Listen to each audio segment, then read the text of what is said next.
Hi, ഇന്ന് ഞാൻ നിങ്ങൾക്ക് പരിചയപ്പെടുത്തുന്നത് എലിയോസ്കാർപ്പസ് വിഭാഗത്തിൽപ്പെട്ട ഒരു ഫ്രൂട്ടാണ്. അത് എൻ്റെ വീടിൻ്റെ ബാക്കിലുണ്ട്. ഒരു വിഭാഗം മലയാളികൾക്ക് ഇതിനെക്കുറിച്ച് അറിയും. സോ ഞാൻ ഫ്രൂട്ട് കാണിച്ചു തരാം. സോ ഇതാണ് ചെടി. ആക്ച്വലി ഇത് കാണാൻ എലിയോസ്കാർപ്പസ് സെറാറ്റസ് പോലെയുണ്ട്.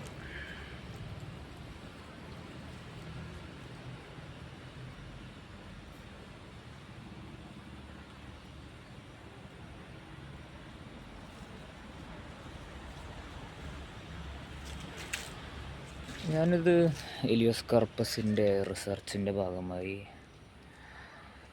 ഞാൻ പല കൺട്രീസിലേക്ക് മെയിൽ അയച്ചിട്ടുണ്ടായിരുന്നു. അപ്പോൾ അവിടുത്തെ റിസർച്ച് ചെയ്യുന്ന ആൾക്കാർ സോ അവരുടെ നാടുകളിൽ അറിയപ്പെടുന്ന പേരുകളിൽ എനിക്ക് റിപ്ലൈ തന്നു. അപ്പോഴാണ് ഇതിൻ്റെ, അതായത് ഈ ഫ്രൂട്ടിൻ്റെ എലിയോസ്കാർപ്പസ് നെയിം എനിക്ക് കിട്ടിയത്. മാത്രമല്ല, ഞാനത് ക്ലീൻ ചെയ്ത് നോക്കിയപ്പോൾ ഒരു 2 വീക്ക് മുന്നേ ഞാനൊരു എലിയോസ്കാർപ്പസ് ഗ്രാൻഡിസ് രുദ്രാക്ഷ കമ്മൽ ചെടി സ്പോട്ട് ചെയ്തിട്ടുണ്ടായിരുന്നു. സോ അതേപോലത്തെ തന്നെ സെയിം ത്രോൺസാണ് അതിലുള്ളത്, നീളം മുള്ളുകൾ പോലത്തെ. മാത്രമല്ല, ഇതിനകത്ത് 5 കമ്പാർട്ട്മെൻറ്റ്സ് ഉണ്ട്, രുദ്രാക്ഷം പോലെ. സോ മേ ബി അതുകൊണ്ടൊക്കെ ആയിരിക്കും ഇത് എലിയോസ്കാർപ്പസ് വിഭാഗത്തിൽ ആഡ് ചെയ്തിരിക്കുന്നത്. അപ്പോൾ ഞാൻ എന്തായാലും അത് ക്ലീൻ ചെയ്തിട്ടുണ്ട്. സോ ക്ലീൻ ചെയ്ത് നിങ്ങൾ അത് കാണിച്ചു തരാം. സോ ഇതാണ് ആ ഫ്രൂട്ട്. നമ്മുടെ കമ്മൽ ചെടിയുടെ ഡ്രൈ വീട് പോലെ ഇരിക്കും.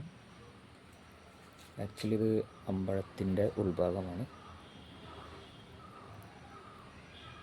5 കമ്പാർട്ട്മെൻ്റ് ഉണ്ട്, രുദ്രാക്ഷം പോലെ തന്നെ.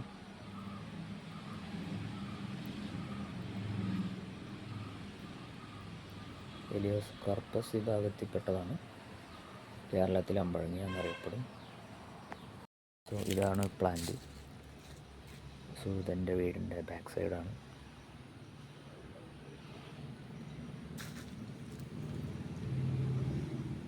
കാണുമ്പോൾ കാരക്ക പോലെയുണ്ട്. ഇതിവിടെ കേരളത്തിൽ അമ്പഴങ്ങ എന്ന പേരിലാണ് അറിയപ്പെടുന്നത്. സോ ഒട്ടുമിക്ക മലയാളികൾക്കും അറിയാൻ സാധിക്കും, വീടുകളിലും ഉണ്ടാവും അമ്പഴങ്ങ. എലിയോസ്കാർപ്പസ് ഹൈഗ്രോഫിലിസ് എന്നാണ് അതിൻ്റെ പേര്.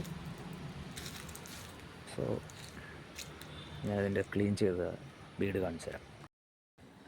ഇതാണ് ഫ്രൂട്ടിൻ്റെ ഇൻസൈഡ്. രുദ്രാക്ഷം പോലെ 5 കമ്പാർട്ട്മെൻറ്റ്സ് ഉണ്ട്. എലിയോസ്കാർപ്പസ് ഗ്രാൻഡിഫ്ലോറസ് പോലെ തന്നെയാണ് ഇതിൻ്റെ ത്രോൺസ് ഉള്ളത്. സോ 2 ഞാൻ ക്ലീൻ ചെയ്തെടുത്തിട്ടുണ്ട്.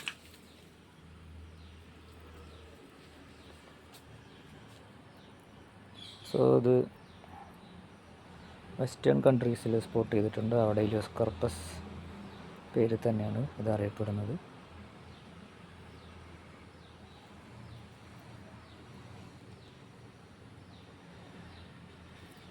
സോ അബ്രോഡുള്ള ആൾക്കാർക്ക് ഇതിനെക്കുറിച്ച് അറിയാം. സോ ഇവിടെ പ്ലം ഹോഗ് എന്ന ഒരു പേരാണ് അറിയപ്പെടുന്നത്.